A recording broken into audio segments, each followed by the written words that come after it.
Hey y'all, we just made all of those crock pot pinto beans that we turned a few into refried beans for us, a quick weeknight meal. But we've got a lot of leftover beans, and so we're going to make something else that's really delicious. So I'm going to start with some pork chops. These are about 1-inch cut pork chops or so. Some are a little smaller than others. You know how that goes. And something I love to use is my Creole seasoning. It has onion and garlic and oregano. It has smoked paprika. Y'all knew it did. And it has black pepper in it and some parsley. It does not have salt in it though, so I do my own salt, okay? That way I can control everything I'm making. You know, calls for different amounts of salt, so I like to be able to add my own salt like that. Just like that on this side of my pork chops. And I'm going to coat my pork chops with my Creole seasoning. And if you don't have this, you of course could use a store-bought Creole seasoning, and then you probably wouldn't have to put the salt. Or I'll try to link this video and you can make your own Creole seasoning. You see I'm just rubbing it on there like that. On this side, just like this. Let me turn y'all down a bit to the stove, and we are going to turn on a pan. Of course, I have a cast iron skillet. I love my cast iron, don't y'all? It really makes a nice crust on whatever you're cooking. To this skillet, I'm going to add some olive oil. You don't have to use olive oil. You can use whatever kind of oil you want, and just enough keep the pork chops from burning. You know what I mean, just a little bit. You saw that, just a couple of times around that pan. Let it get good and hot. That pan's heating up. I'm going to flip my pork chops over, and we will season the other side is what we'll do. I'm trying to keep this hand clean. this one teacher, this one teacher. There we go. Just like that. So I can reach in and get my salt. Salt this side. He missed a spot. Yes, I did. Now, some more of our Creole seasoning. And if you don't have any mixed up and you don't have a store-bought one, just put you some onion and garlic powder and some paprika. If you don't have smoked paprika, a little bit of oregano. It's really no biggie. Let me put a little more so I have plenty of flavor. All right. Show y'all up close our pretty little pork chops, right? Yes. Are y'all ready? Yeah.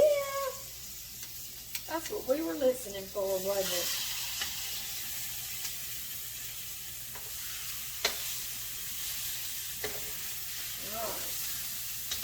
I need to strategically place y'all so I can get you all in there. There we have it. Now then, I'm just going to do these on this side for about a minute or so, and I'm going to flip them because then we're going to finish baking them in the oven on 425. And what we're looking for, you hear that? That's the oven. It's ready. We're looking for an internal temp on your pork chops of 145 degrees Fahrenheit, okay?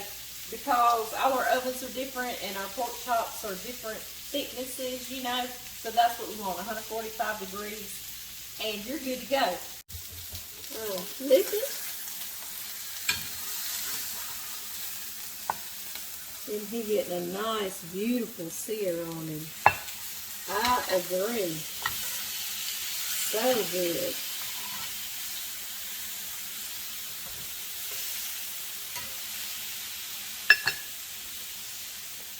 Okay, y'all, into the oven they go. I can turn off the heat. Remember, my oven's 425, and they're going to go somewhere in the neighborhood about 20-25 minutes, okay? Just for that 145 degrees Fahrenheit.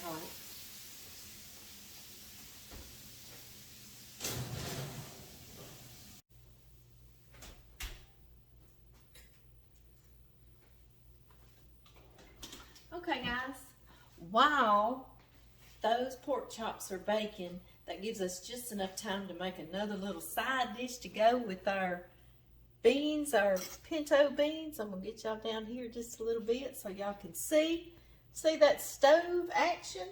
And these are all my ingredients. Let's see here if I can slide them over here a bit. Now then, okay, I've got me a little saucepan, and I'm going to bring to boil 2 cups of water. 1, 2. Buckle my shoe. All right, guys.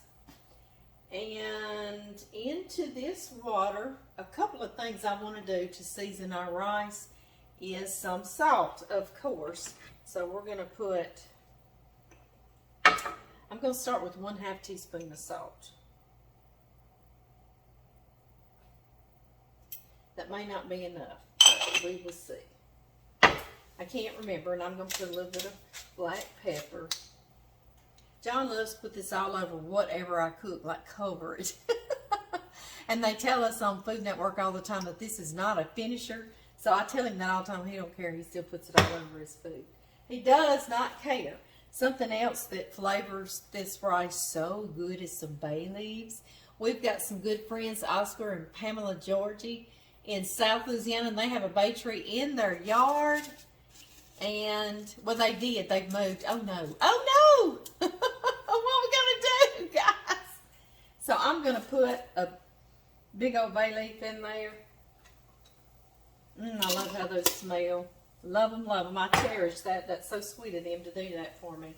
And this is what we're going to bring to a boil first, okay? And then we're going to add some lime zest and some cilantro and some lime juice at the end. But first we're going to cook our rice. So I've got to let that come to a boil because, and I did say this was a fast dish to bring together, so we're using minute rice. That's all that is they pre-cooked it for us and dehydrated it. So I say thank you minute rice people. And this is during the week, and we can whip this out like we've just been cooking and cooking, huh? Y'all see I'm running one time over that. I'm not getting down to the white. I'm just getting the color off for the oils and the taste. We don't want that white in our rice off of here. No, we don't. Because it's bitter. And I've had several of y'all say they smells good, but it's bitter. And that's because you get down into that white part, okay? So that is the key. Don't go over and over and over and get on down in there. Just get the pretty colored part. You see that? All right, we are ready for that. And I'm going to go on and, oh, our water's boiling just right now. So I'm going to put, we had 2 cups of water, and with instant rice you add 2 cups of rice. So it's the same measurements. And I keep my minute rice in the box. And when I measure this instant rice, I like to be a little generous with my rice, okay? My water was exactly 2 cups, but the rice, 2 cups, they're kind of mounded up. Do you see that? Yeah. I like how it turns out better, like that. And y'all, I just keep this in a big old Ziploc like that, and I'll stick it right back in my pantry, just like that. All right, y'all, that is boiling. Let me stir it just a moment. Y'all don't see that I'm stirring with a measuring spoon, okay? That's all I have. All right, I'm going to put the lid on, and now you just simply turn it off and let it, don't remove the lid because it's going to steam and it's going to hydrate that rice, and it'll be ready about 5 minutes. And in the meantime, I'm going to slice my lime because we are going to put juice in there. Raise y'all up so I can see your pretty faces, yes. So I've got my lime ready to juice. You can see this rice is very flavorful, can't you?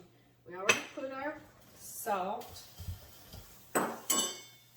And all I need to do is chop some cilantro.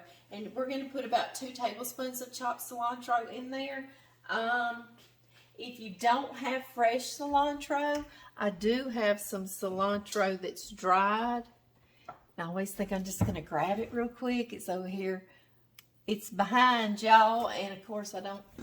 Is that it? Here we go. Here we go. Here we go. Here we go. Let's get over here. Can y'all reach that for me? Because I just about can't do it. Come here. Is that cilantro or is that oregano? That's oregano. Where's my cilantro? Cilantro! Where you be? Are you down in the canning kitchen? Mm-hmm. Yeah, okay. That's about right. Just about right. Because you're not in here. Well.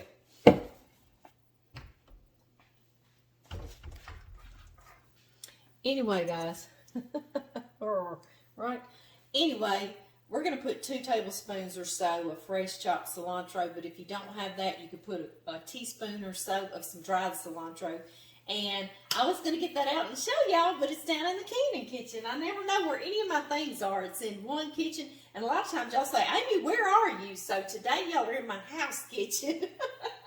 I know, it gets confusing. But I love having that extra little kitchen to do my gardening and canning and putting up and my holiday cooking.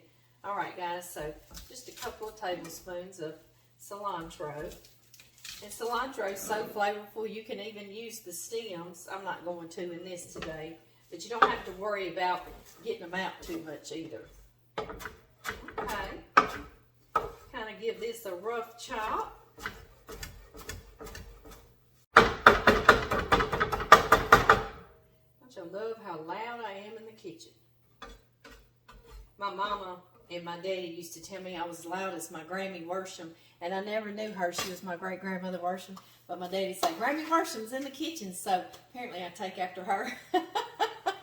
And then I told my Uncle Larry that, my daddy's brother, and he said, yeah, but Grammy was always mad because nobody else was helping her in the kitchen is the reason why she was making so much noise.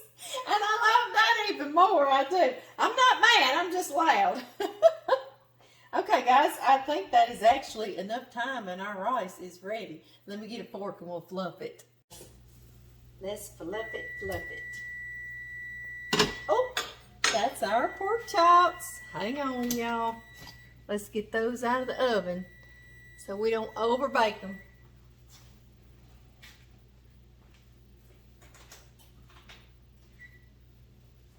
Let's see what they look like. Ooh.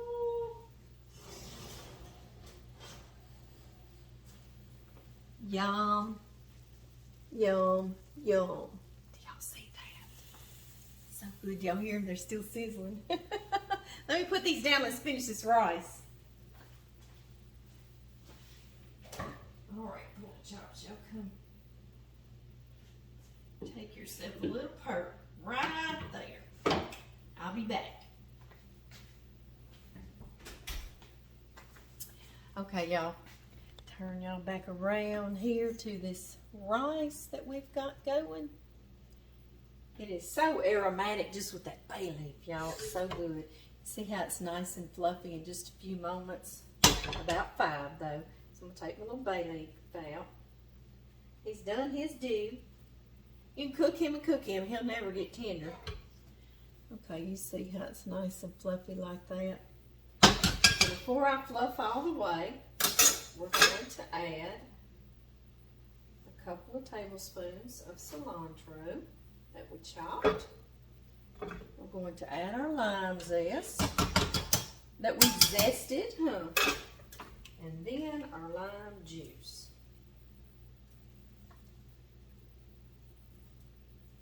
Let me get the other half of this fella. There we go.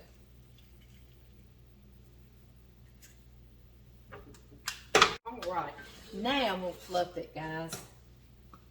Doesn't it look pretty? Pretty already.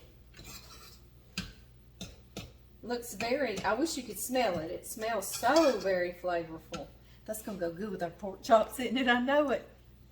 Get us a spoonful right here in our bowl, and we shall taste. Y'all wanna taste? Do? Okay. I knew you would. Here we go. It's hot. Hot, hot, hot. Now be careful. Doesn't that look good? Oh my. Y'all ready? I gotta let it cool a second too. Yes, I do.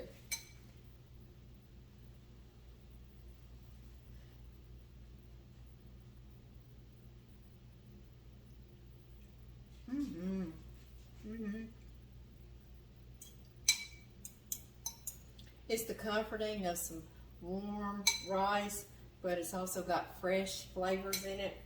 It's wonderful. It's going to be great. And y'all know I didn't forget about these beans back here we just cooked in that crock pot on that other video.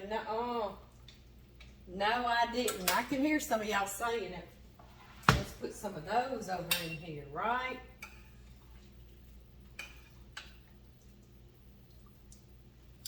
Here's what they look like in the pot before we squished them into refried beans. Oh my. Yes. Now, some of that fresh rice and these slow cooked beans. Are you kidding me? Are you kidding me right now? Doesn't that look good? Right? We gotta take a whole other bite on a whole new level, don't we? I thank y'all for staying with me and having a good time in the kitchen with me. I sure do. I hope you enjoyed as much as I enjoy y'all being here with me. I wish I could hand each and every one of you a bite of this. I do. When John gets in, we're going to have the beans and the rice and pork chop.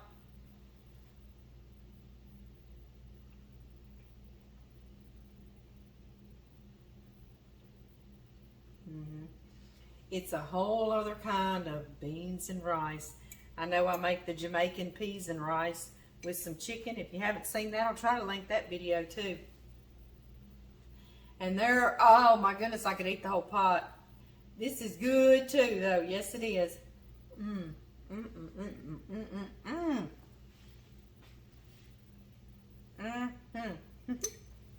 You know what we need with all this? Some fried cornbread, right? I know John's mama used to make, I grew up eating baked cornbread, and then I grew up eating cornbread, little fried hot water cornbread patties, you know, that you patty out and make like in a little burger shape, you know. Well, John's mother makes them a little differently. When I started dating him, she deep fries it in a pot. She also deep fried their bacon as well. And John's grandfather ate that bacon every day, and he lived to be 95 years old, so go figure, right? But anyway, she deep fried them, and she would spoon them off of a spoon, and they kind of look more like a little hush puppy. But they had the boiling water and the cornmeal like hot water cornbread. So I'm going to try to recreate that with y'all. Y'all give me a minute. I'll get cleaned up, and we'll get back on here, and we'll try to make those, okay? I'll see y'all in just a second. First thing we need for our hot water cornbread is to get some water really hot. So I've got about, well, 1 2/3 cup. I put a little over that because it's not in that silent. Woo, that pan's hot, isn't it? Let's get that in there and get it boiling. But I'm going to use about 1 2/3 cup. But it's more like how the consistency, okay? But that's the measurement I'm going to give you. And we'll go from there. I need to get that water boiling. In the meantime, we can put our mixture together. I'm going to start with some yellow cornmeal, 1 1/2 cups into a bowl. If you don't have yellow, you are welcome to use white. Use whatever you have, guys. Next into that, I'm going to do 1/2 cup of all-purpose flour going in. And then we're going to have 1 teaspoon of baking powder. And this is a guesstimate from John's mother, so we are going to see how this turns out, guys. And then we're going to have 1 teaspoon of salt.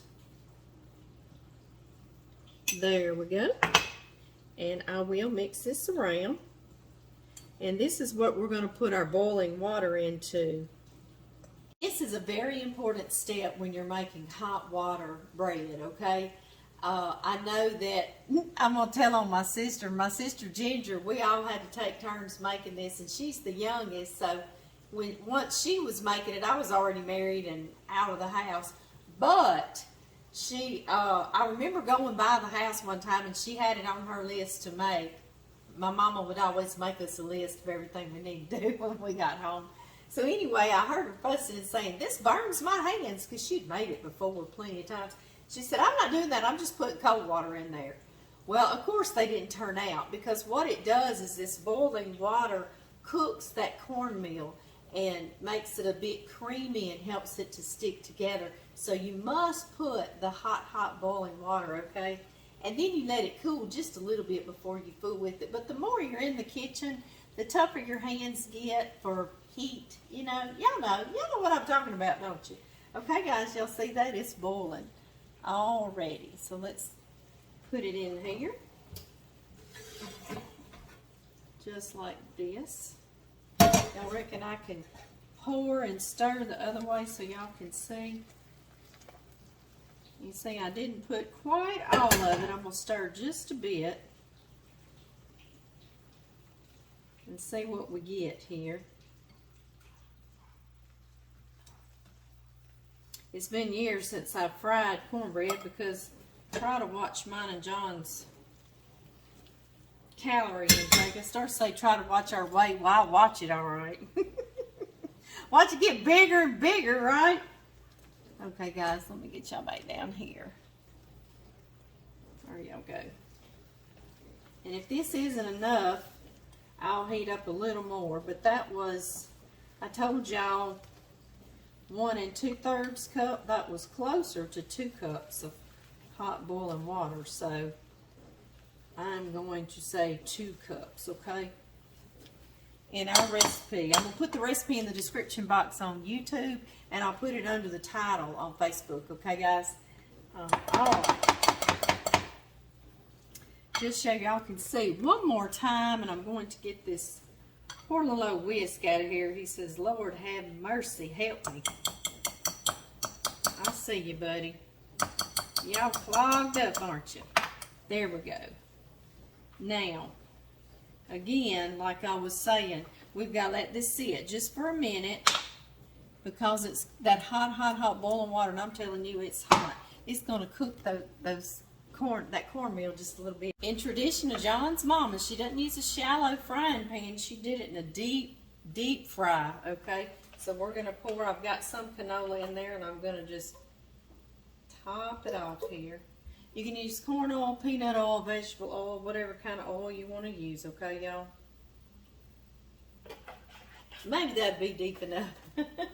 She had a big cast iron skillet, and I really want to get me one, but it was only about this big around, but it was nice and deep, and so that much oil would make it be deep to deep fry in.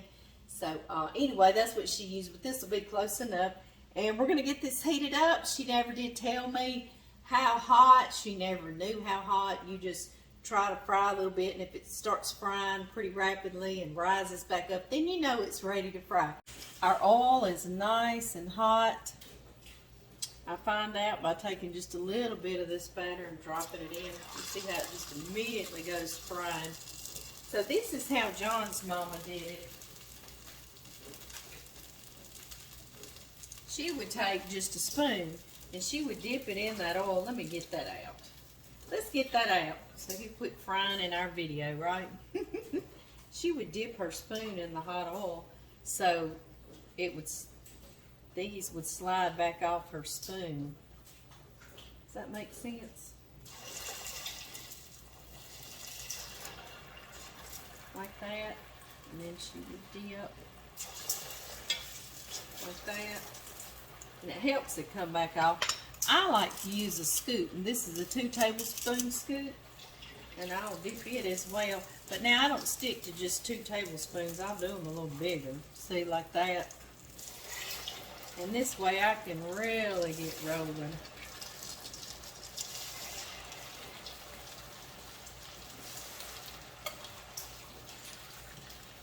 Y'all will be so happy to see some fried cornbread up in the house. You can put several.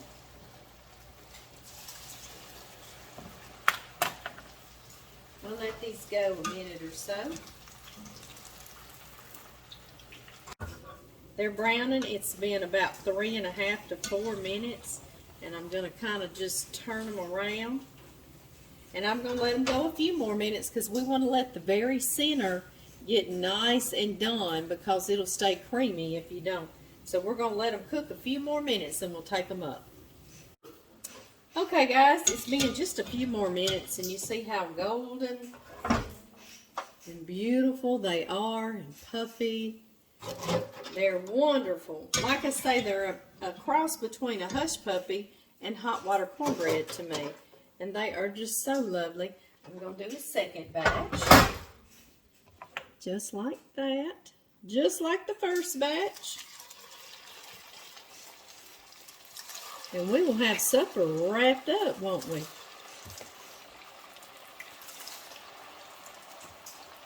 Got the catches.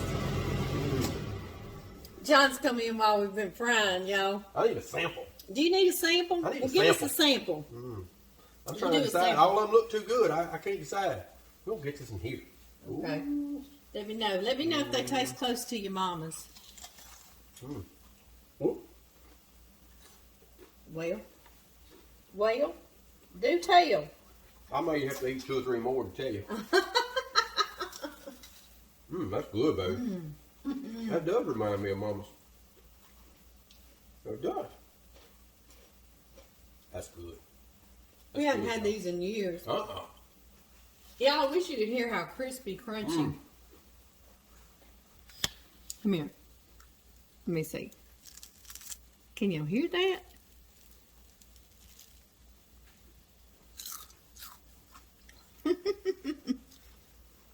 Come crunch one for me, baby. Oh, I can make my big old mouth and make it crunch. Your big old mouth and make a crunch. They're good, guys. This is good. I kind of did like your Papa's biscuits. I tried to remember things your mama put in there. A lot of recipes are lost like that. Ooh, that's good, baby. Thank you, darling. Is it good, baby? It's good. Are you shaking your head? I didn't show everybody when we put our plate together. We were feeding the cows and had to come in and eat, huh? I'm glad you didn't show them my plate. You see how John does it? He puts his beans over in his rice. My plate was about that tall. Was it? Oh boy, that sure is good.